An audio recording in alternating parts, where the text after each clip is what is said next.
রহিম। Suhaib online service সেন্টারের পক্ষ থেকে সকলকে আন্তরিক অভিনন্দন ও শুভেচ্ছা জানিয়ে শুরু করছি আজকের বক্তব্য।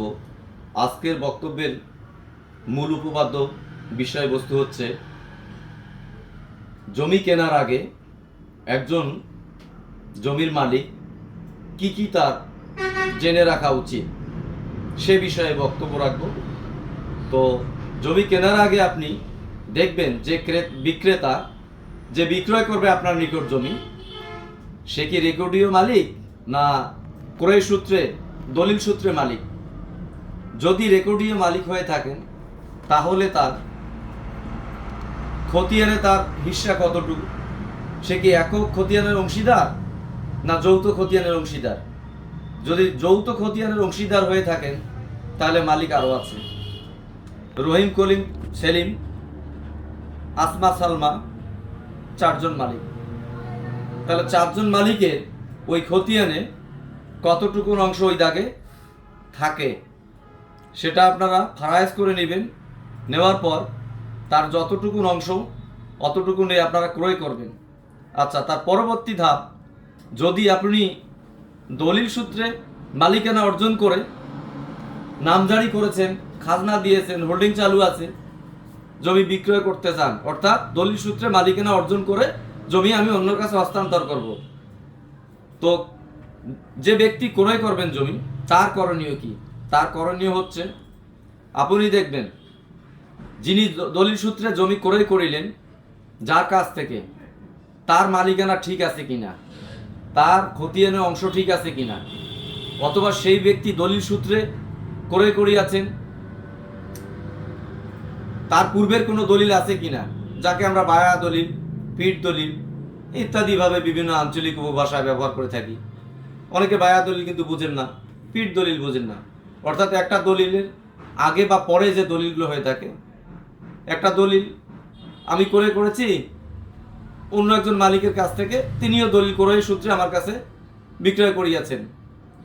তো এই রেফারেন্স দলিল কিছু দেওয়া থাকে দলিলের বিবরণ বা ইতিহাসে, সেই দলিলগুলো আপনারা সংগ্রহ করে দেখবেন সেই দলিলে ওই দাগ ঠিক আছে কিনা। ওই দাগ যদি ঠিক না থাকে তাহলে আপনি কিন্তু ওই ব্যক্তির ওই দলিল সূত্রে করিয়া আপনি যে দলিলটা করতে যাচ্ছেন তাহলে কিন্তু আপনার দলিলটা মারাত্মক ধরনের ভুল হতে পারে, বিরাট ধরনের ভুল। কারণ সে তো ওই দাগ, ওই খতিয়ানের দলিল করেন নাই, তাহলে আমার কাছে বিক্রি করবেন কোন সূত্রে?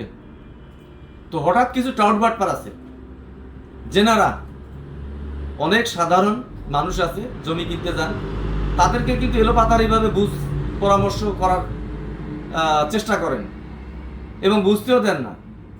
তো সেই ক্ষেত্রে আপনি যদি না বুঝেন, দলিলের ধারাবাহিকতার ইতিহাস যে বুঝে, যে জানে, একজন লয়ারের অ্যাডভাইস নেবেন।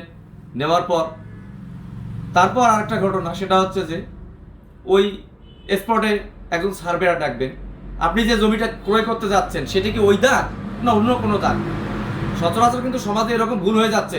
তার ভুল হয়ে গেলে তারপর আবার ওই ব্যক্তিকে ডাকো, তার ওয়ারিশকে ডাকো, আবার নতুনভাবে রেজিস্ট্রি করো, দলিল সৃষ্টি করো। জমির বর্তমান যে অবস্থা, যে দাম, তাতে মানুষ কিন্তু সংশোধন করে দিতে চায় না। একবার দলিল করে দিলে পরবর্তীতে ওনার দোষ অন্যের কাছে চাপাই দিলেন, ভুল ভ্রান্তি যা আছে থাক, আমি কিন্তু আর সংশোধন করে দিতে পারবো না, এই ধরনের ব্যাপারটা কিন্তু দাঁড়ায় যায়। তো যে দাগটা আপনি ক্রয় করবেন 10% বা 20% জমি, ধরেন 20% জমি আপনি ক্রয় করেছেন, সেটা হচ্ছে যে আপনার লোকেশন দিই একটা উদাহরণস্বরূপ, গুলশান 99 নম্বর রোড 10 নম্বর 99 10 নম্বর বাসার আশপাশে। তাহলে ধরেন যে আপনি আমার ইয়েটা ফলো করবেন, আমার একটা ড্রয়িং আমি দিচ্ছি এখানে, সেটা ফলো করবেন। এখানে একটা মোড় আছে, তো এখানকার পাশে একটা জমি আছে, এই জমিটা আপনি ক্রয় করতে যাচ্ছেন। এই জমিটার দাগ নম্বর কত সেটা একটা ব্যাপার, তার মালিকানার স্পষ্ট ব্যাপার। দ্বিতীয়ত হচ্ছে যে এই জমি 20% 20 শতক কাগজে পাওয়া যায়, কিন্তু ম্যাপ, এটা একটা ম্যাপ, এটা ম্যাপে পাওয়া গেল 18%। তাহলে গুলশান রোডের জমি কত টাকা শতক? অবশ্যই আপনারা সেটা চিন্তা করবেন 1% জমির দাম ধরেন 2 কোটি টাকা, আপনাকে জমি 20% রেস্ট্রি দিল, আপনি ম্যাপে গিয়ে পেয়েছেন 18%, আপনার কপালটা মারাত্মক খারাপ। এই ধরনের কাজ করবেন না। এবং যে বিক্রি করে দিয়ে থাকে সেও কিছু ওখানে শর্তাবলী লিপিবদ্ধ করতে পারে। তো এই ধরনের চালাকি চতুরামির হাত থেকে বাঁচার আগে আপনি ভুল করবেন না। ভুল করার আগে যদি আপনি সংশোধন হওয়ার চেষ্টা করেন তাহলে আশা করি আপনার মালিকানা এবং আর্থিক সবই ঠিক থাকবে। আর যদি মনে করেন যে না যা আছে আমি তাই রেজিস্ট্রি করে নিলাম, সেটাও আপনার ব্যাপার, তাতে আপত্তি কারো কিছু নাই।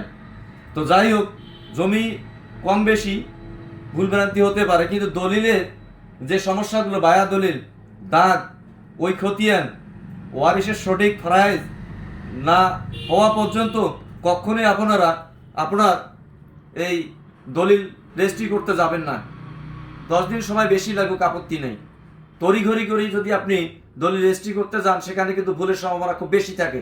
তো সেজন্যই দলিল রেজিস্ট্রি করার 7 দিন আগে মুহূর্তে আপনারা সেটা প্রস্তুতি পর্ব গ্রহণ করবেন।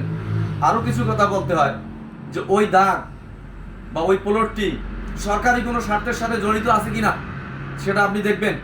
সেজন্য আপনাকে কোথায় যেতে হবে প্রথম স্তরে ওই এলাকার তহসিল অফিসে, তহসিলদারের কাছে যাবেন যে আমার একটু এই সমস্যা হয়েছে, আমি এই জমিটা ক্রয় করতে চাই, তো এটা দাগ নম্বর এত, খতিয়ান নাম্বার এত, একটু দেখেন তো আপনাদের সরকারি স্বার্থের সাথে কোনো জড়িত আছে কিনা। যদি থেকে থাকে ওনারা আপনাদেরকে জানাবেন, যদি না থাকে সেও জানাবেন। কতদিন থেকে খাজনা দেওয়া হয় না সেটাও একটা দেখবেন। কিন্তু খাজনা বাণিজ্যিক, আবাসিক, এরকম অনেক ব্যাপার, অনেক টাকার হার কিন্তু দাঁড়া যায়। দেখা গেলো যে 47 বছর থেকে কোনো প্রকার খাজনা দেওয়া হয় না ওই প্লটের, তাহলে আপনি আপনার ঘরে চলে আসবে। কিন্তু সেই দিকেও লক্ষ্য রাখবেন, তার হোল্ডিং চালু আছে কিনা, সচ্ছল আছে কিনা সেটাও দেখবেন। আসসালামু আলাইকুম।